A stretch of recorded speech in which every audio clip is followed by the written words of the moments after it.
सर्वे भवन्तु सुखिनः, सर्वे सन्तु निरामयाः, सर्वे भद्राणि पश्यन्तु, मा कश्चित् दुःखभाग् भवेत्।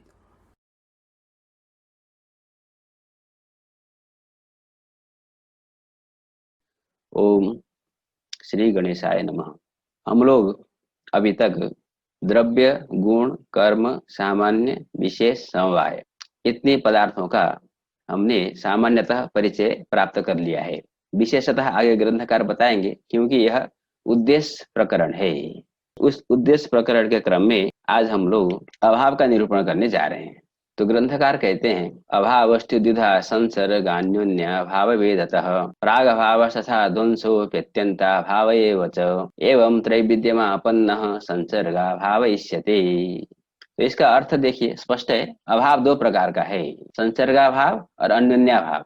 संसर्गान्योन्या भाव वेदतः तो द्वंद्वान्ते श्रूयमाणं पदम प्रत्येकम अभिसंबध्यते। संसर्गश्च अन्योन्यश्च संसर्गान्योन्यौ तयोः अभावः संसर्गान्योन्याभावः। तो जो अभाव पद है द्वंद्वान्ते श्रूयमाण, उसका संसर्ग के साथ भी अन्वय करना है और अन्योन्य के साथ भी अन्वय करना है। अतः संसर्गाभाव और अन्योन्याभाव ऐसा अर्थ आएगा। तो संसर्गाभाव के भेद से, उसके आगे फिर भेद शब्द है, उसके साथ भी अन्वय करना है। तो संसर्गाभाव के भेद से और अन्योन्याभाव के भेद से अभाव दो प्रकार का है। धा शब्द का जो अर्थ होता है वो होता है प्रकार। अब अन्योन्याभाव का विभाग नहीं करते हैं, संसर्गाभाव के बारे में बताते हैं। प्राग भाव, प्रध्वंसाभाव, ध्वंस शब्द का अर्थ होता है प्रध्वंसाभाव और अत्यंताभाव। इन तीन प्रकार के अभावों को हम संसर्गाभाव कहते हैं। चलिए, ग्रंथकार स्वयं इसकी व्याख्या करने वाले हैं। तो हमको क्या पता चला कि अभाव दो प्रकार का है, संसर्गाभाव और अन्योन्याभाव। प्राग भाव, प्रध्वंसाभाव और अत्यंताभाव, ये तीन अभाव संसर्गाभाव है। तर्क संग्रह आदि हम लोग पढ़ते हैं तो वहां पर क्या हमने अभी तक क्या पढ़ा है कि अभाव चार प्रकार के हैं, प्राग भाव, प्रध्वंसाभाव, अत्यंताभाव और अन्योन्याभाव। मुक्तावलीकार क्या बोल रहे हैं कि अभाव दो प्रकार का है, संसर्गाभाव और अन्योन्याभाव। तो संसर्गाभाव तीन प्रकार का है, प्राग भाव, प्रध्वंसाभाव और अत्यंताभाव। तो इनका थोड़ा सा परिचय प्राप्त कर लेते हैं। सामान्यतः जो मैंने वीडियो बनाया है अभाव का परिचय, उसको आपने देखा होगा। इससे पहले भी हमने अभाव की चर्चा की, समवाय के निरूपण के क्रम में अत्यंताभाव की। फिर भी अभी हम अभाव का निरूपण कर रहे हैं तो थोड़ी सी चर्चा कर लेते हैं। प्राग भाव, प्रध्वंसाभाव और अत्यंताभाव। प्राग भाव किसको कहते हैं? इसका नाम से ही आप जानते हैं, प्राग अभाव, पूर्व में विद्यमान जो अभाव है उसको हम प्राग भाव कहते हैं। कार्य की उत्पत्ति के पूर्व में जो अभाव होता है उसको हम प्राग भाव कहते हैं। जिससे घट अभी उत्पन्न होने वाला है, तो घट के उत्पत्ति के पूर्व में घट का एक अभाव है। उस अभाव को हम कैसे जानते हैं, उसके लिए प्रतीति क्या होती है? तो प्राग भाव की जो प्रतीति होती है, भविष्यति, भविष्यति यदि प्रतीति विषय प्राग भाव। जब जब घट का प्राग भाव रहता है तो हम क्या बोलते हैं, अत्र घटो भविष्यति। तो भविष्यति इस प्रतीति के द्वारा जो अभाव हमारा बोधगम्य होता है, जिस अभाव को हम जानते हैं, समझते हैं, उस अभाव का नाम है प्राग भाव। कार्य की उत्पत्ति के पूर्व में प्राग भाव होता है, अनादि काल से प्राग भाव रहता है। और जब कार्य उत्पन्न हो जाएगा जिस क्षण में, उस क्षण में प्राग भाव का विनाश हो जाता है। अतः अनादि शांत प्राग भाव, ऐसा उन्होंने कहा है। यहाँ पर आगे ग्रंथकार स्वयं लक्षण बनाएंगे, तो लक्षण की चर्चा हम आगे करेंगे। दूसरा अभाव है प्रध्वंसाभाव। जैसे आपके सामने घड़ा रखा है, आपने उस पर दंड प्रहार किया, मुदगर प्रहार। तो मुदगर प्रहार करने के अनंतर एक अभाव उत्पन्न हो जाता है, उस अभाव का नाम है प्रध्वंसाभाव। घट का ध्वंस उत्पन्न हो गया, ध्वंस, उसी को हम प्रध्वंसाभाव, ध्वंसाभाव कहते हैं। एक बार ध्वंस जब उत्पन्न होता है, वह ध्वंस अनंत काल तक रहता है। शादी है, उसके आदि है और उसका अंत नहीं। शादी अनंत प्रध्वंसा। तो प्रध्वंसाभाव की जो प्रतीति होती है, वह प्रतीति होती है ध्वस्त इति प्रतीति विषय प्रध्वंसाभाव। ध्वस्त, नष्ट इत्यादि प्रतीति के द्वारा जो अभाव हम समझते हैं, जिस अभाव को हम समझते हैं, उस अभाव का नाम है प्रध्वंसाभाव। तीसरा अभाव है हमारा अत्यंताभाव। तो नास्ति जो हम बोलते हैं, नास्ति प्रतीति विषय अत्यंताभाव। सामान्य रूप से अत्र भूतले घटो नास्ति, वायु रूपम नास्ति। तो रूपाभाव, केवल हम अभाव शब्द का जहां पर प्रयोग करते हैं तो उस अभाव को हम कहते हैं अत्यंताभाव। तो कोई भी वस्तु कोई भी प्रतियोगी, यस्या भाव स प्रतियोगी, तो घटा भाव की हम बात कर रहे हैं तो घट को हम कहेंगे प्रतियोगी। तो प्रतियोगी जिस देश में रहता है उस देश को छोड़ करके अन्यत्र अत्यंताभाव रहता है, प्रतियोगी के अधिकरण को छोड़ करके अन्यत्र अत्यंताभाव रहता है। तो हम उस अभाव को नास्ति शब्द से जानते हैं। घटो नास्ति, पटो नास्ति, वायु रूपम नास्ति इत्यादि नास्ति प्रतीति के द्वारा जो अभाव बोधित होता है उस अभाव को हम सामान्यतः अत्यंताभाव कहते हैं। तो ये तीन भेद हो गए संसर्गाभाव के। तो चौथा कहिए अथवा यहाँ के हिसाब से दूसरा जो अभाव है वो है अन्योन्याभाव। तो अन्योन्याभाव की जो प्रतीति होती है और न शब्द से होती है, न कटो न पटह, कट पट न ये। तो ये जो भेद की प्रतीति है, अन्योन्याभाव का दूसरा नाम है भेद। भिन्नत्वम भेद कहिए, भिन्नत्व कहिए, अन्योन्याभाव कहिए, ये सारे पर्यायवादी शब्द हैं। अतः कटो न पटः, भूतलम न घटः इत्यादि न नए शब्द के प्रयोग के द्वारा जो अभाव बोधित होता है उस अभाव को हम अन्योन्याभाव कहते हैं। ठीक है, आगे देखते हैं ग्रंथकार ने क्या व्याख्या किया है। तो ग्रंथकार लिखते हैं मुक्तावली में, अभावम विभजते अभावस्तु इति, अभावत्वम द्रव्यादि षटकान्योन्याभावत्वम। अभाव का लक्षण क्या है किसी ने पूछा, तो अभाव का लक्षण उन्होंने बताया द्रव्यादि षटकान्योन्याभावत्वम। द्रव्यादि षटक षडनाम समूह, द्रव्यादि जो छह हैं, द्रव्य गुण कर्म सामान्य विशेष समवाय, इन छह का जो समूह है वो हो गया द्रव्यादि षटक। इनको हम कहते हैं भाव, जो भाव पदार्थ हैं उनसे भिन्न उसका अन्योन्या भाव जहां पर रहे। तो इसका अर्थ क्या हो जाएगा कि भाव भिन्नत्वम अभावस्य लक्षणम। द्रव्यादि षटकान्योन्या भावत्वम जब हम कह रहे हैं तो इसका फलितार्थ निकलता है भाव भिन्नत्वम अभावस्य लक्षणम। तो जैसे आरंभ में भी कहा था कि पदार्थ दो प्रकार के हैं, पदार्थ द्विविधः भावः अभावस्य, इस प्रकार की व्याख्या आपने क्यों नहीं की। तो उन्होंने क्या कहा था, अत्र सप्तमस्य अभावत्व कथनादेव षण्णा भावत्वं प्राप्तम तेन भावत्वेन पृथक उपन्यासो न कृतः, यह आपको याद होगा। तो छह भाव हैं और अभाव चार प्रकार के हैं अथवा दो प्रकार के हैं। तो भाव भिन्नत्वम अभावस्य लक्षणम। संसर्गेति, अब आगे संसर्गेति प्रतीक उठाना है, तो यहाँ से संसर्ग जो कारिका में है यहाँ से आपको ले आना है संसर्गेति। तो संसर्गेति से क्या कह रहे हैं कारिका में, संसर्गा भावा अन्योन्या भाव वेदाद इत्यर्थः। संसर्गा भाव और अन्योन्या भाव के भेद से इन्होंने यहाँ पर स्पष्ट कर दिया, संसर्गा भाव और अन्योन्या भाव के भेद से अभाव दो प्रकार के होते हैं, इसको हम जान चुके हैं। आगे ग्रंथकार क्या कहते हैं देखिए, अन्योन्याभावस्य एकविधत्वात् तद्विभागाभावात् संसर्गाभावं विभजते प्रागभाव इति। तो प्रागभाव इति प्रतीक है, प्रागभाव यहाँ से। तो प्रागभाव, प्रध्वंसाभाव और अत्यंताभाव, ये तीन प्रकार के संसर्गाभाव होते हैं, ऐसा भेद ग्रंथकार ने बताया। किंतु अन्योन्याभाव का भेद बताया नहीं। तो कहते हैं अन्योन्याभाव से एक विधत्वात्, अन्योन्याभाव एक प्रकार का ही है, अन्योन्याभाव का कोई भेद नहीं है। अतः तद विभागाभावात्, उसका विभाग नहीं कर सकते, अतः संसर्गाभाव का विभाजन कर रहे हैं प्रागभाव इत्यादि ग्रंथ के द्वारा। तो हम जानते हैं प्रागभाव, ध्वंसः और अत्यंताभाव, ये तीन प्रकार के संसर्गाभाव हैं। तो किसी ने पूछा संसर्गाभाव का क्या लक्षण है, ये जो संसर्गाभाव है उसका लक्षण बताइए। तो ग्रंथकार कहते हैं संसर्गाभावत्वम अन्योन्याभाव भिन्नाभावत्वम। देखिए ग्रंथकार के लिखने की शैली है, नैयायिकों की शैली विशेषतः अन्योन्याभाव भिन्नाभावत्वम संसर्गाभावत्वम बोल रहे हैं। किंतु हम लोग जब विद्यार्थी हैं, जब हम सीख रहे हैं, पढ़ रहे हैं, तो हमको ऐसा नहीं बोलना है। हमको नहीं बोलना है कि संसर्गाभावत्वम अन्योन्याभाव भिन्नाभावत्वम, हमको बोलना है अन्योन्याभाव भिन्नाभावत्वम संसर्गाभावस्य लक्षणम। स्पष्ट हो जाता है। तो संसर्गाभाव का लक्षण क्या है, अन्योन्याभाव भिन्नाभावत्वम। इसको तोड़ दीजिए, संसर्गाभाव भिन्नत्व सति अभावत्वम, अन्योन्याभाव भिन्नाभावत्वम, अन्योन्याभाव भिन्नत्व सति अभावत्वम। जो अन्योन्याभाव से भिन्न हो और अभाव हो उसको संसर्गाभाव कहते हैं। तो संसर्गाभाव अन्योन्याभाव से भिन्न है और वो अभाव भी है, अतः संसर्गाभाव में अन्योन्याभाव भिन्नत्व भी चला जाएगा, अभावत्व भी चला जाएगा, तो लक्षण समन्वय हो जाएगा। आप पदकृत्य करना चाहते हैं तो आप पदकृत्य कर सकते हैं, केवल अन्योन्याभाव भिन्नत्वम कहिए, अन्योन्याभाव भिन्नत्वम संसर्गाभाव से लक्षणम, इतना ही कहा जाए तो अन्योन्याभाव से भिन्न तो कटपटादि भी होते हैं। घटपट जितने भी 6 भाव हैं वो सब अन्योन्य भाव से भिन्न हैं। हम केवल अन्योन्य भाव भिन्नतम कहेंगे तो ये लक्षण चला जाएगा घटपटादि में। तो घटपटादि में अधिव्याप्ति होगी। उस अधिव्याप्ति को वारण करने के लिए हमको क्या कहना चाहिए? अभावत्वम कहना चाहिए। केवल अभावत्वम कहिए।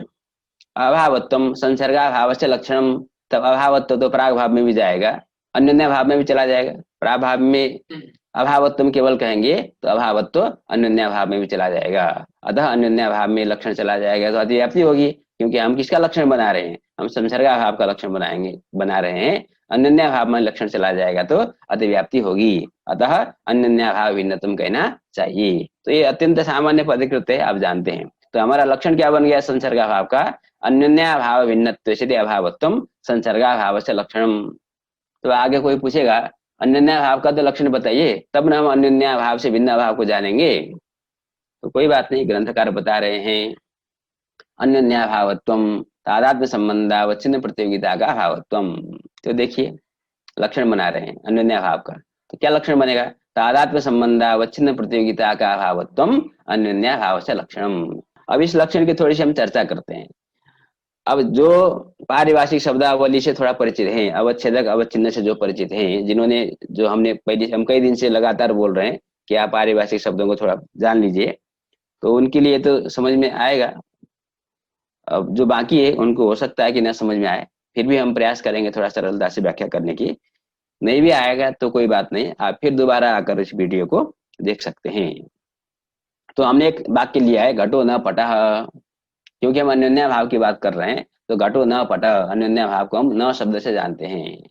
तो घटो न पटः, तो घटो न पटः को हम दूसरे शब्द से भी प्रयोग कर सकते हैं। दूसरा वाक्य भी हमारे लिए है घट भेदवान पटः। घटो न पटः कहना और घट भेदवान पटः एक ही बात है। एक और शब्द है इसके लिए, घटान्योन्य भाववान पटः। घट का अन्योन्य भाव है ना, तो भेद और को ही हम अन्योन्य भाव कहते हैं, अथवा हम अन्योन्य भाव को भेद कहते हैं, कुछ भी कहिए। तो घटान्योन्य भाववान पटः आप कहिए, अथवा घट भिन्न पटः आप कहिए। देखिए 4 वाक्य हमने लिया है, सभी का अर्थ एक ही है। ये सारे पर्यायवाची शब्द हैं, इन वाक्यों का कोई भेद नहीं है। ठीक है, न कहने से जो अर्थ आएगा घटो न पटः कहने पर, वही अर्थ घट भेदवान पटः का है, वही अर्थ घटान्योन्य भाववान पटः का है, वही अर्थ घट भिन्न पटः का है। तो ये तो पहली श्रेणी हो गई। आगे बढ़ते हैं, आगे हम क्या समझाना चाहते हैं आपको, देखिए। ऐसे अभाव स प्रतियोगी, यह हमने कई बार बोला है, आप जानते हैं। जिसका हम अभाव लेते हैं उसको हम प्रतियोगी कहते हैं। तो घट, जैसे हमने यहाँ घटो न पटः कहा, तो घटो न पटः कहा अथवा घट भेदवान पटः कहा, तो हम किसका अभाव ले रहे हैं? भेद माने अभाव, अन्योन्य अभाव। किसका अभाव ले रहे हैं? घट का अभाव ले रहे हैं। तो घट हुआ प्रतियोगी, और प्रतियोगी ने विद्यमानो धर्म प्रतियोगिता। प्रतियोगिता क्या चीज है? तो प्रतियोगी में जो रहने वाला धर्म है उसको हम प्रतियोगिता कहते हैं। ठीक है, प्रतियोगी कौन होता है? प्रतियोगी एक तो है एशिया भाव से प्रतियोगी। सामान्य रूप से आप समझेंगे तो प्रतियोगी माने सामान्य तो होता है विरोधी। जैसे प्रतियोगिता होती है ना, लोक में हम लोग प्रतियोगिता में भाग लेते हैं, वाद विवाद प्रतियोगिता, सलाह का परीक्षा होने वाली है, वो भी एक प्रतियोगिता है। तो वहां जो प्रतिभागी होते हैं, जो प्रतियोगी होते हैं, वो परस्पर में विरोधी होते हैं, वो एक दूसरे से आगे बढ़ना चाहते हैं, इसलिए वो एक प्रतियोगिता है, वो विरोधिता है। ठीक है, एक प्रकार की विरोधिता है। अतः जो विरोधी होता है, तो अभाव का विरोधी कौन होता है? प्रतियोगी होता है। जहां घट रहेगा वहां घटाभाव नहीं रहता है, और जहां घटाभाव रहता है वहां पर घट नहीं रहता। तो घट और घटाभाव के बीच में विरोधिता है, दोनों विरोधी हैं। इसी विरोधिता को हमने क्या कहा है? प्रतियोगिता कहा है। विरोधी में रहने वाला धर्म विरोधिता, उसका अभाव, प्रतियोगी का जो भाव है वो प्रतियोगिता है, उसको आप विरोधिता भी कह सकते हैं। किंतु हमको प्रतियोगिता शब्दों को लेकर के आगे बढ़ना है। तो प्रतियोगी में विद्यमान जो धर्म है उसको हम कहते हैं प्रतियोगिता। अब देखिए, हमने कहा है घटो न पटः अथवा घट भेदवान पटः अथवा घटान्योन्य भाववान पटः अथवा घट भिन्न पटः, कुछ भी कहिए। तो किसका अभाव हमने लिया है? घट का अभाव लिया है। तो घट को हम क्या कहेंगे? प्रतियोगी। घट को हमने एक नाम दे दिया, भाई तुम प्रतियोगी हो, घट हुआ प्रतियोगी। तो घट में क्या रहेगी? जब घट प्रतियोगी होगा तो घट में रहेगी प्रतियोगिता। यहाँ तक आपको समझ में आया? आगे बढ़ते हैं। प्रतियोगितायाः निरूपक अभाव भवति। प्रतियोगिता का निरूपक अभाव होता है। अभाव प्रतियोगिता का निरूपक होता है। जैसे निरूपक मतलब जो ज्ञापक होता है, जो बताता है आपको, है ना, इंडिकेट करता है, सूचित करता है।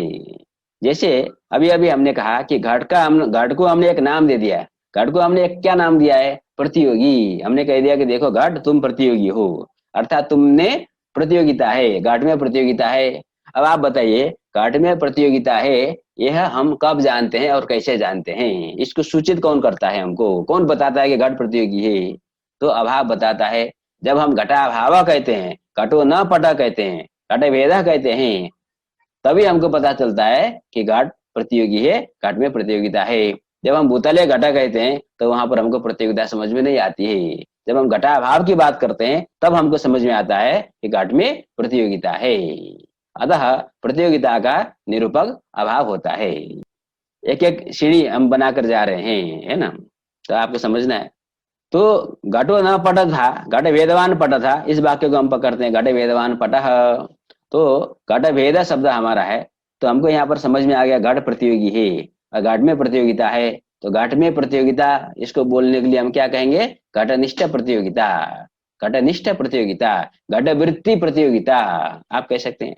तो घट में रहने वाली जो प्रतियोगिता, उस प्रतियोगिता का निरूपक है भेद है, अभाव है।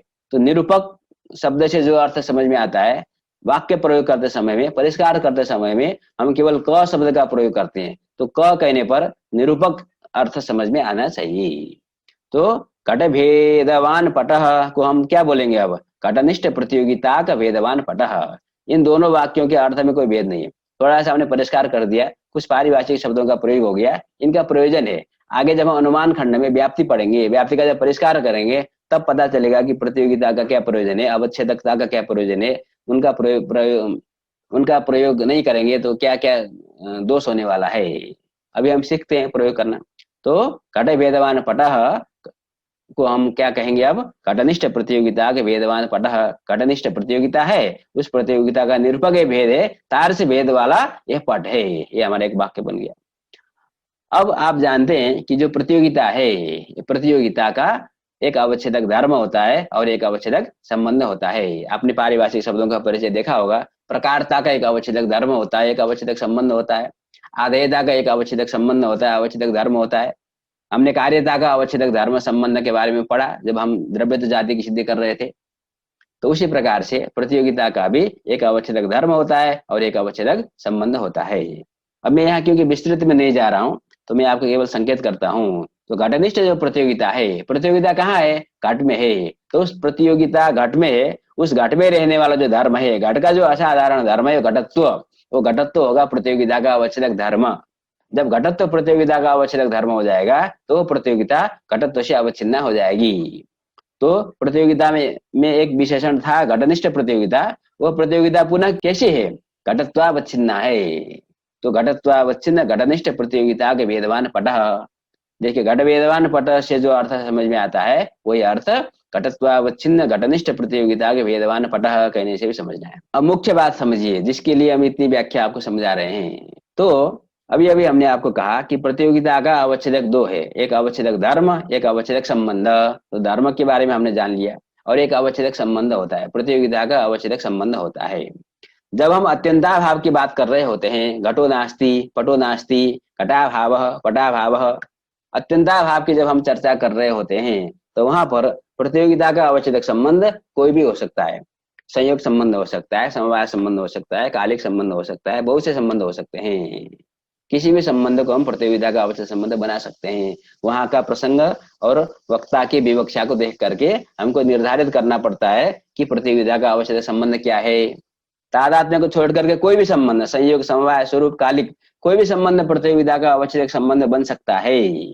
किंतु जब हम अन्योन्याभाव की बात कर रहे होते हैं, तो अन्योन्याभाव की जो प्रतियोगिता होती है, सारी प्रतियोगिता का अवच्छेदक संबंध केवल केवल केवल तादात्म्य संबंध ही होता है, अन्य संबंध नहीं हो सकता। बस इसको आपको गांठ बांध लेना है।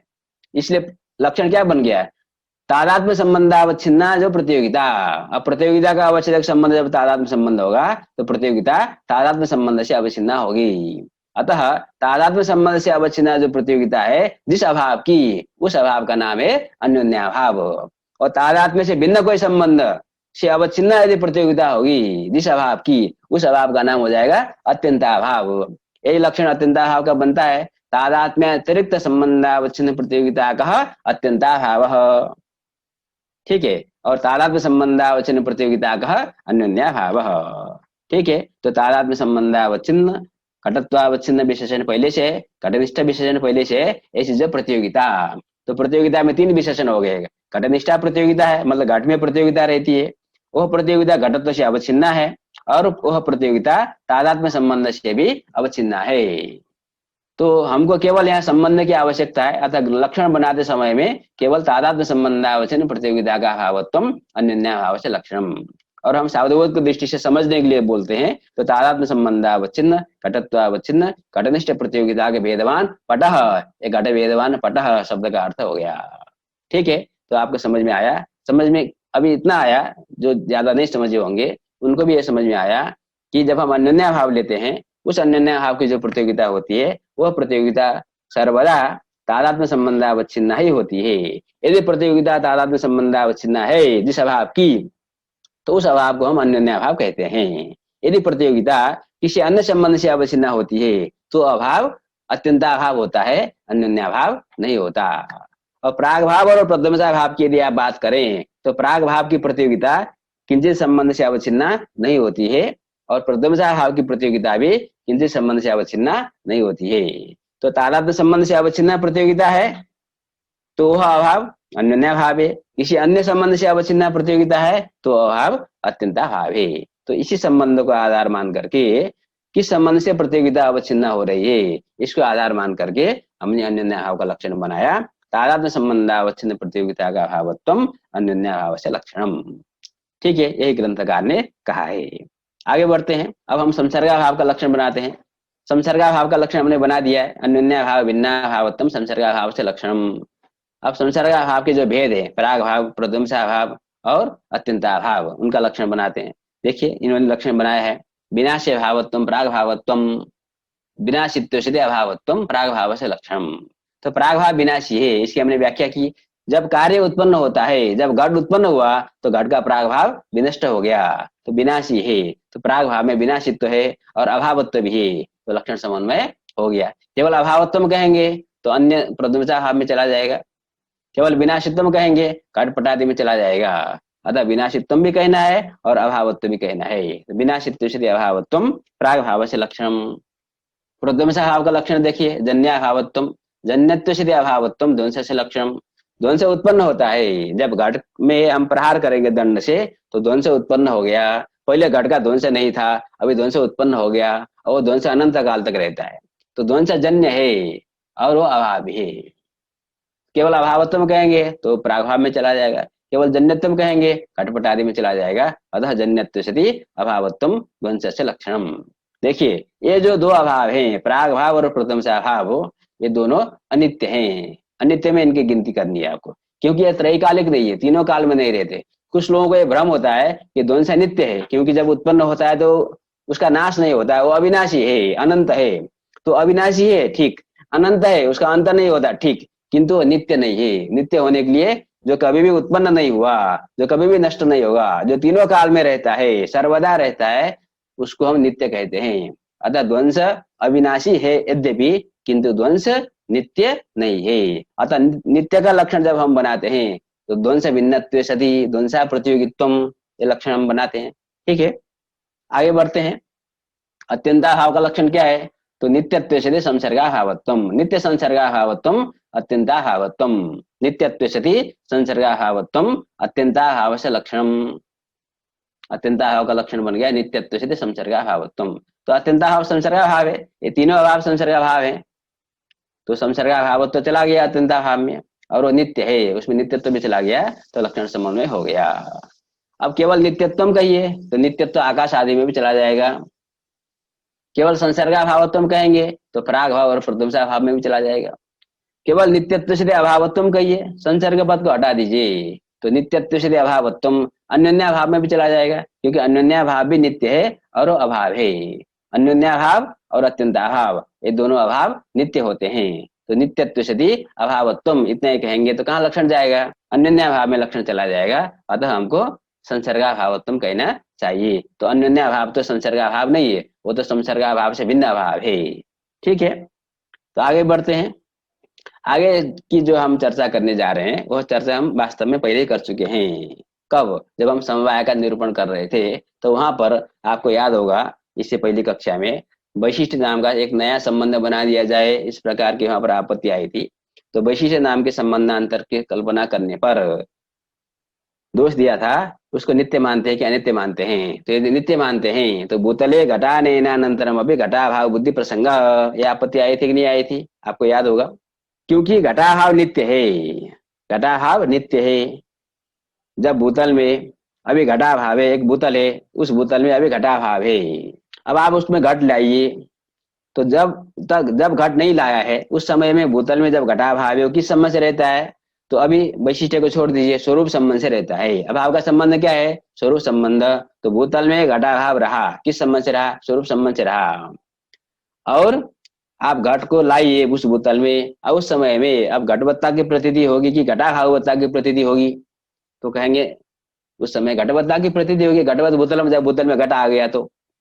किंतु घटाभाव तो नित्य है, तो जब घटाभाव नित्य है तो घट के लाने के पर भी घटाभाव की प्रतीति होनी चाहिए, ये आपत्ति यहाँ पर आती है।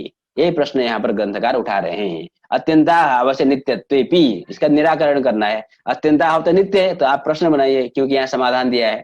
अत्यंताभाव नित्य है तो घट के लाने के पर भी भूतल में घटाभाव की प्रतीति होनी चाहिए, क्यों नहीं हो रही है? ये प्रश्न है। तो इसका उत्तर ग्रंथकार देते हैं कि देखिए, भूतलम घटाभाववत, यह प्रतीति होने के लिए भूतल में घटाभाव का रहना जरूरी है, साथ साथ में उसका जो संबंध है स्वरूप संबंध का होना भी जरूरी है। तो जब घट आ जाता है तब जो स्वरूप संबंध है उसका नाश हो जाता है। वहां पर हमने प्रश्न पूछा था, वो स्वरूप संबंध किम स्वरूप है? प्रतियोगी स्वरूप है अथवा अनुयोगी स्वरूप है? तो हमने कहा था तत्त कालीनम तत्त भूतलादिकम तत्त अभावानाम संबंध। आपने आवृत्ति की होगी, तत्त कालीनम तत्त भूतलादिकम तत्त अभावानाम संबंध। तो तत्त काल विशिष्ट जो भूतल है, तार से भूतलात्मक जो स्वरूप संबंध है, जब घट आता है तब वो स्वरूप संबंध का नाश हो जाता है। तो घटक काल से संबंधा घटकत्वात्, वहां पर संबंध अघटक होने के कारण, जहां पर भूतलादि में घटाधिकम अपसारितम, पहले मान लीजिए भूतल में घट था, वहां से हमने घट को हटा दिया, अपसारितम पुनरानितम च, पुनः हम घट को जब ले आते हैं तब वहां पर प्रश्न यहाँ पर आपको बनाना है। ठीक है, यहाँ तक तो स्थिति बताई ग्रंथकार ने कि पहले भूतल में घट था, वहां से हम घट को बाहर ले गए, पुनः घट ले आए, तब घटाभाव यदि नित्य है तो वहां घट के लाने पर भी घटाभाव की प्रतीति क्यों नहीं हो रही है? यहाँ पर आपको प्रश्न बनाना है। तो उत्तर देना है घटकाल से संबंधा घटकत्वात्, क्योंकि अब घटकाल हो गया, अब घटाभाव काल नहीं है। तो काल से घटित जो संबंध है स्वरूप संबंध, तार से स्वरूप संबंध के नाश हो जाने के कारण अत्यंताभाव से नित्यत्व भी, क्योंकि संबंध क्या जब नाश हो जाता है तो वहां पर संबंधी बत्ता नहीं होती है। मैंने आपको उदाहरण दिया था कि लेखनीमान हस्तः, लेखनीमान हस्त प्रतीति कब होती है? जब लेखनी हाथ में रहे तब तक लेखनीमान हस्त प्रतीति होती है। जब संबंध का नाश हो गया, अभी हस्त भी है लेखनी भी है, संबंध का नाश होने के कारण लेखनीमान हस्त प्रतीति नहीं हो सकती, विशिष्ट बुद्धि हो नहीं सकती, बिना संसर्ग के विशिष्ट बुद्धि नहीं हो सकती। उसी प्रकार से यद्यपि घटाभाव नित्य है, किंतु जब घट आ जाता है तो घटकाल अब आ गया, तो घटकाल का संबंध वहां पर है, घटाभाव का जो काल था वो काल नहीं है। अर्थात तार से स्वरूप संबंध वहां पर विद्यमान न होने के कारण, तो संबंध के न रहने से घटाभाव की बुद्धि वहां पर नहीं होती है, वहां घटाभाव तार्य संबंध से नहीं रहता। अतः यद्यपि अत्यंताभाव नित्य हो गया, फिर भी घटकाल में घटात्यंताभाव की बुद्धि प्रतीति नहीं होती है, परमात्मिका बुद्धि नहीं होती है। किसी को भ्रम हो सकता है, वो बात अलग है, किंतु यथार्थ प्रतीति नहीं हो सकती। ठीक है, तो ये पुराने पाठ से जुड़ा हुआ है, इसलिए यहाँ पर ग्रंथकार ने एक ही पंक्ति में संकेत मात्र कर दिया। आगे बढ़ते हैं। तत्र उत्पाद विनाशशाली चतुर्थोयम अभाव इति केचित्, यहाँ पर कुछ लोग समाधान देते हैं। यहाँ पर मतलब क्या? प्रश्न ये था कि अत्यंताभाव जब नित्य है, तो जब हम घट को ले आते हैं घटाभाव के अधिकरण में, तब इस समय में घट के आने पर घटाभाव की प्रतीति क्यों नहीं होती है यदि वो नित्य है? तो इसका उत्तर ग्रंथकार ने दे दिया है, संबंध के नाश हो जाने के कारण। कुछ लोग कहते हैं कि वह एक उत्पाद विनाशशाली अभाव मानना चाहिए। अभाव का एक और भेद मान लो, उत्पाद विनाशशाली अभाव, कुछ उसका कुछ अतिरिक्त नाम भी दिया जा सकता है, यही नाम भी हम दे सकते हैं, उत्पाद विनाशशाली चतुर्थ अभाव। चौथा एक अभाव मान लेते हैं। कोई कह सकता है कि चार तो हम मान ही रहे हैं, आप अतिरिक्त मान रहे हो तो पांचवा मानना चाहिए ना। तो नहीं नहीं, हम संसर्गा भाव की भी बात कर रहे हैं ना। तो संसर्गा भाव 3 प्रकार के हैं, तो एक और अभाव जोड़ देंगे तो चौथा संसर्गा भाव आप मान लो। उसका नाम क्या हो जाएगा? उत्पाद विनाशशाली अभाव, अथवा कोई आप नाम दे दो, ऐसा कुछ लोग कहते हैं। ठीक है, अर्थात एक उत्पाद विनाशशाली अभाव है, जैसे घटाभाव है वो उत्पाद विनाशशाली है। जब घट आएगा बोतल में तो घटाभाव का नाश हो जाएगा। जब घटा आप हटा दोगे फिर घटाभाव की उत्पत्ति हो जाएगी। इस प्रकार से उत्पाद विनाशशाली चतुर्थ अभाव है, ऐसा कुछ लोग कहते हैं। यदि केचित इसमें ग्रंथकार का स्वारस्य नहीं है, रुचि नहीं है। ठीक है, क्योंकि हम इस पर चर्चा कर चुके हैं। अभाव को हम अनित्य नहीं मान सकते, घटाभाव नष्ट हो गया ऐसा कह नहीं सकते। क्यों नहीं कह सकते? यदि हम मान लें कि घटाभाव का नाश हो गया तो देशांतर में कहीं पर भी दुनिया में घटाभाव की प्रतीति फिर हो नहीं पाएगी। अतः यह मत किसी का है, किसी ने कहा, हमने आपको सुना दिया। ठीक है, आपको अच्छा लगे तो रखो, नहीं तो कोई बात नहीं, हमने तो अपना समाधान आपको दिया ही है। ये ग्रंथकार का आशय है। चलिए आगे बढ़ते हैं। आगे ग्रंथकार क्या कहते हैं? तो ग्रंथकार यहाँ पर एक मत दिखाने जा रहे हैं, प्राचीन का मत और नवीन का मत।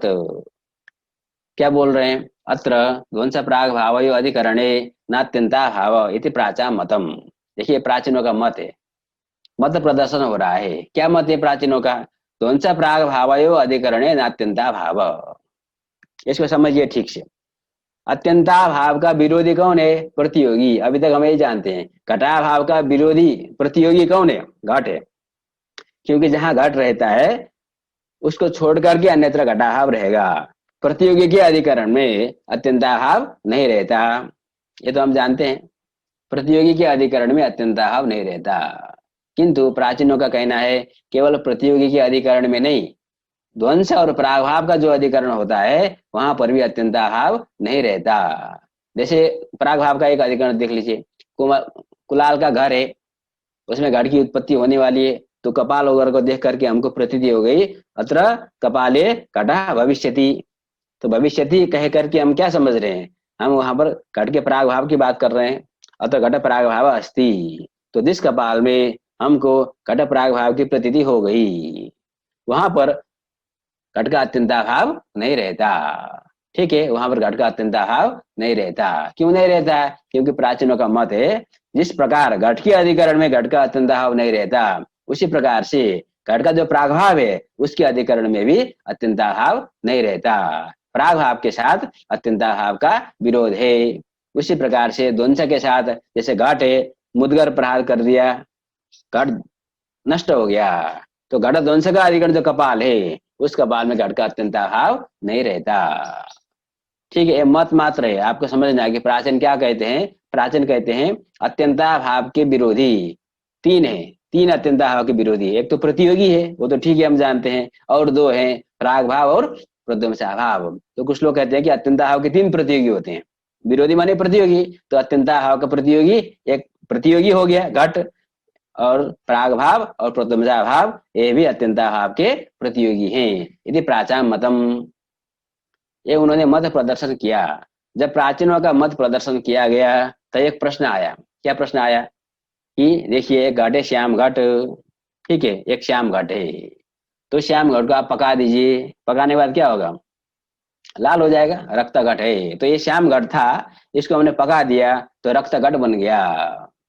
तो इस श्याम घट में अभी जो श्याम था पकाने से पहले, उस घट में रक्त रूप था क्या? नहीं था। तो हम क्या बोलते थे? अत्र रक्तो नास्ति, श्याम घटे रक्तो नास्ति प्रतीति होती है कि नहीं होती है? होती है। श्याम घट में रक्तो नास्ति प्रतीति होती है। क्यों? क्योंकि वहां रक्त नहीं है, तो रक्तो नास्ति प्रतीति होती है। और जो रक्त घटे जो पक करके लाल हो गया, उसमें श्यामो नास्ति प्रतीति होती है कि नहीं होती है? रक्त घटे श्यामो नास्ति ये प्रतीति होती है। क्यों नहीं होती है? क्योंकि अब तो लाल घटे, उसमें तो हम रक्तो घटा कहेंगे, वहां श्यामो नास्ति प्रतीति होती है। किंतु समस्या क्या है? प्रश्न क्या है? प्रश्न ये है, आप कहते हैं कि प्राग भाव और ध्वंस के अधिकरण में अत्यंताभाव नहीं रहता, ये आपका कहना है। तो देखिए जो श्याम घट है तो उसको तो हम पकाने वाले हैं, हमको पता है कि वो पकने वाला है, पककर लाल हो जाएगा। तो श्याम घट में रक्त का प्राग भाव है, श्याम घट में रक्त का प्राग भाव है। तो जहाँ प्राग भाव होता है वहां अत्यंता भाव नहीं होता, तो यहाँ पर आप रक्तो नास्ति ऐसा कैसे कह सकते हैं? क्योंकि नास्ति जो प्रतीति है वो अत्यंता भाव की नहीं प्रतीति है, प्राग भाव की प्रतीति तो रक्तो भविष्यति। हम रक्तो भविष्यति भी कहते हैं, कोई बाधा नहीं है, रक्तो भविष्यति हम कहते हैं, तो प्राग भाव की प्रतीति तो हो रही है, साथ साथ में रक्तो नास्ति ये भी प्रतीति होती है, अर्थात अत्यंता भाव भी तो रह रहा है प्राग भाव के अधिकरण में, आप कैसे मना कर सकते हैं? और रक्त घट में देखिए, अभी रक्त घट में श्याम का ध्वंस है, तो ध्वंस के अधिकरण में भी अत्यंता भाव नहीं रहता है, आप बोलते हैं। तो यहाँ पर श्यामो नष्ट, ये तो हम प्रतीति करते हैं, प्रध्वंसा भाव की प्रतीति हो रही है, साथ साथ में श्यामो नास्ति ये भी तो प्रतीति हो रही है, तो अत्यंता भाव की प्रतीति भी हो रही है। तो आप कैसे बोल सकते हैं कि ध्वंस प्राग भाव अधिकरण है अत्यंता भाव? ये प्रश्न आपको उठाना है प्राचीनों के ऊपर। तो समाधान दे रहे हैं प्राचीन, क्या समाधान दे रहे हैं? देखिए, श्याम घट में जो रक्तो नास्ति प्रतीति हो रही है, अथवा रक्त घट में जो श्यामो नास्ति प्रतीति हो रही है, ये जो धी है, ये जो बुद्धि है, ये जो प्रतीति है, ये प्राग भाव और ध्वंस का अवगान करती है।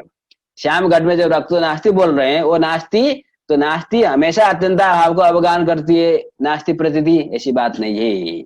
जहां पर अत्यंता भाव का विरोध है, अत्यंता भाव के रहने में जहां पर विरोध है, वहां यदि आपको नास्ति प्रतीति हो रही है तो आप समझ लो वह प्रतीति अत्यंता भाव की नहीं है। तो देख लो वहां कौन सा भाव है, यहाँ रक्त का प्राग भाव है, तो प्राग भावम अवगाहते न तो तद अत्यंता भावम, तो हम समझा अवगाहते, रक्त घट में श्यामो नास्ति प्रतीति हो रही है, तो यहाँ तो क्या है, रक्त का ध्वंस है, यहाँ पर अत्यंता भाव नहीं हो सकता विरोध होने के कारण। अतः यहाँ पर आप भले ही बोलो रक्तो नास्ति, किंतु वह जो प्रतीति है वो ध्वंसम अवगाहते न तो तद अत्यंता भावम। क्यों? तयोर विरोधात, क्योंकि ध्वंस के साथ और प्राग भाव के साथ अत्यंता भाव का विरोध है। तो जहाँ ध्वंस और प्राग भाव रहेगा वहां अत्यंता भाव हो नहीं सकता। आपको प्रतीति हो रही है तो उस प्रतीति को आपको सुधार करके समझना चाहिए। हम भले नास्ति बोल रहे हैं, वह नास्ति ध्वंस को अवगान कर रहा है अथवा प्राग भाव को अवगान कर रहा है, न तो अत्यंता भावम। ठीक है, तो ये प्राचीनों ने अपना मत रख दिया। इस पर नवीन क्या कहते हैं? नव्यास्तु, यहाँ खंडन मंडन नहीं है, मत प्रदर्शन है, प्राचीनों ने अपना मत रख दिया, उन्होंने अपनी युक्ति दे दी। नव्य क्या कहते हैं? तत्र विरोधे माना भावात, तत्र विरोधे मतलब अत्यंता भाव के साथ प्राग भाव और प्रध्वंस भाव का विरोध होता है, उस विरोध में कोई प्रमाण नहीं, माना भावात, तत्र विरोधे माना भावात। जो प्राचीनों ने कहा था कि प्राग भाव और प्रध्वंसा भाव के साथ अत्यंता भाव का विरोध है ना, ध्वंस प्राग भाव अधिकरण ना अत्यंता भाव, ये कहा था उन्होंने, तो कहते हैं उस विरोध में कोई मान नहीं है, प्रमाण नहीं है। तत्र विरोधे माना भावात ध्वंसादि कालावच्छेदेनापि अत्यंता भाव वर्तत, ध्वंसादि कालावच्छेदेनापि मतलब जिस काल में ध्वंस रहता है, प्राग भाव रहता है, उस काल में भी अत्यंता भाव रहता ही है, तो कोई विरोध नहीं है। तो दो मत आपके सामने आए, एक प्राचीन का मत, एक नवीन का मत। प्राचीन का कहना है ध्वंस और प्राग भाव के साथ अत्यंता भाव का विरोध होता है, नवीन को कहना है ध्वंस और प्राग भाव के साथ अत्यंता भाव का कोई विरोध नहीं है, ध्वंस के अधिकरण में और प्राग भाव के अधिकरण में अत्यंता भाव रह सकता है। ठीक है, आगे बढ़ते हैं, मत हमने देख लिया। अब एक प्रश्न है ना, कुछ पूर्व पक्ष है, मीमांसकों का है विशेष, जो प्रथम प्रश्न है, ननु अस्तु अभावानाम अधिकरणात्मकत्वम लाघवात। तो क्या प्रश्न उठा रहे हैं कि अभावानाम अधिकरणात्मकत्वम अस्तु लाघवात, अभाव को आप अतिरिक्त पदार्थ क्यों गिन रहे हैं? अभाव को अधिकरण स्वरूप मान लो, लाघव हो जाएगा। 6 भाव है तो अभाव जहां जहां रहता है, जिस अधिकरण में अभाव रहेगा उस अभाव को तत्त अधिकरण स्वरूप मान लेंगे, तो उसी में लाघव है, अतिरिक्त पदार्थ की कल्पना नहीं करनी पड़ेगी। ठीक है, ये प्रश्न हो गया। इति चेत, ननु से लेकर के इति चेत न, तो नैयायिक कहते नहीं, अनंताधिकरणात्मकत्व कल्पनापेक्षया अतिरिक्त कल्पनाया लगी अस्त्वात्। अब देखिए मैं आपको उदाहरण देता हूँ। ठीक है, हमारा घट है, तो घट है, एक अधिकरण हमने बना दिया घट का, तो ये घट जहां पर रह रहा है, जिस अधिकरण में घट विद्यमान है, उस घट का अभाव कहाँ है? इस अधिकरण को छोड़ करके यावत संसार में है, पूरी दुनिया में है। तो पूरी दुनिया में कितने अधिकरण है? अनंत अधिकरण है। अब आप बोल रहे हो यह घट जो कि एक अधिकरण में एक बोतल में बैठा है, उस बोतल को छोड़ करके पूरी दुनिया में उस घट का अभाव बैठा है, उस घटाभाव को, वो जो एक घटाभाव है, ये जो घट है जो बोतल में है उसका अभाव एक है, एक घटाभाव को आप क्या मानना चाहते हो? तत्त अधिकरण स्वरूप मानना चाहते हो। तो जिस जिस अधिकरण में वह घटाभाव विद्यमान है तत्त अधिकरण स्वरूप मानेंगे तो कितने घटाभाव हो जाएंगे? अनंत अनंत घटाभाव हो जाएंगे। तो अनंत अधिकरणात्मक कल्पना करने की अपेक्षा अतिरिक्त कल्पना करने में ही अत्यंत लाघव है। आप लाघव लाघव की बात करते हैं, वास्तव में वहां गौरव हो रहा है। अतिरिक्त कल्पना करने में ही अत्यंत लाघव है, लगी है। ठीक है, अतिशय न लाघवम लकीयम। अतः अतिरिक्त मानना चाहिए, अब आपको अतिरिक्त मानना चाहिए। एक और युक्ति दे रहे हैं, नहीं आई। अब आपको अतिरिक्त मानने पर और भी युक्ति है। युक्ति क्या है? तो एवं च आधारादेय भाव भी उपपद्यते। अब आपको जब अतिरिक्त मानेंगे तब आधारादेय भाव की उपपत्ति भी होगी। कैसे होगी? जैसे घट यहाँ पर है तो घट का अभाव अन्यत्र किसी अन्य स्थान में है, तो जहां पर घट का अभाव है बोतल में, तो बोतल में घट का अभाव है।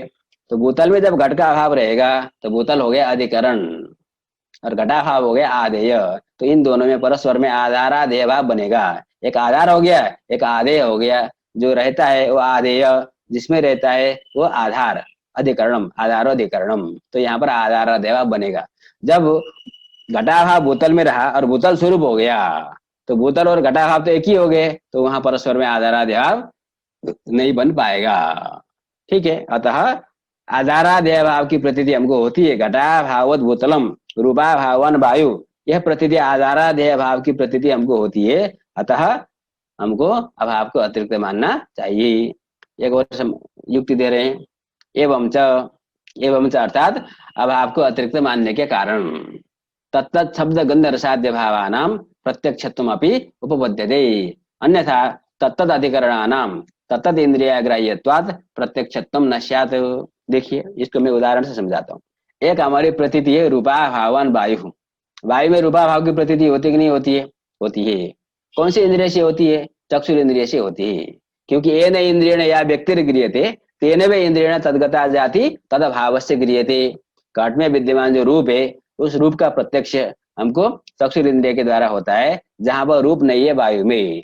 तो रूपा भावान वायु, यह प्रत्यक्ष भी हमको चक्षुर इंद्रिय के द्वारा होता है। ठीक है, हो रहा है कि नहीं हो रहा है? हो रहा है। अब आप क्या बोल रहे हो कि रूपा भाव जो है वो वायु स्वरूप है, अभाव को आप अधिकरण स्वरूप मान रहे हो। यदि हम अभाव को अधिकरण स्वरूप मानते हैं तो वायु में रहने वाला जो रूपा भाव है वो किम स्वरूप हो जाएगा? वायु स्वरूप हो जाएगा। तो चक्षुर इंद्रिय से वायु का प्रत्यक्ष होता है कि नहीं होता है? नहीं होता। चक्षुर इंद्रिय वायु का ग्रहण नहीं कर सकता, रूपी द्रव्य का प्रत्यक्ष चक्षुर इंद्रिय करता है। तो वायु में चक्षुर ग्राह्यत्व न होने के कारण रूपा भाव जो कि वायु स्वरूप है वो भी चक्षुर इंद्रिय से गृहीत नहीं हो पाएगा। ठीक है, तो समझ में आई बात? तत्त अधिकरणानाम, तत्त जो अधिकरण है वायु, और अन्य भी हम उदाहरण देंगे। तत्त इंद्रिय अग्राह्यत्वात्, चक्षुर इंद्रिय से ग्राह्य नहीं है ये जो अधिकरण है। अतः तत्स्वरूप जो अभाव होगा उसका भी प्रत्यक्ष नहीं हो पाएगा। अब जब हमने अभाव को अतिरिक्त मान लिया, वायु में रहने वाला जो रूपा भाव है वो वायु स्वरूप नहीं है, वायु एक द्रव्य है और रूपा भाव एक अतिरिक्त पदार्थ है।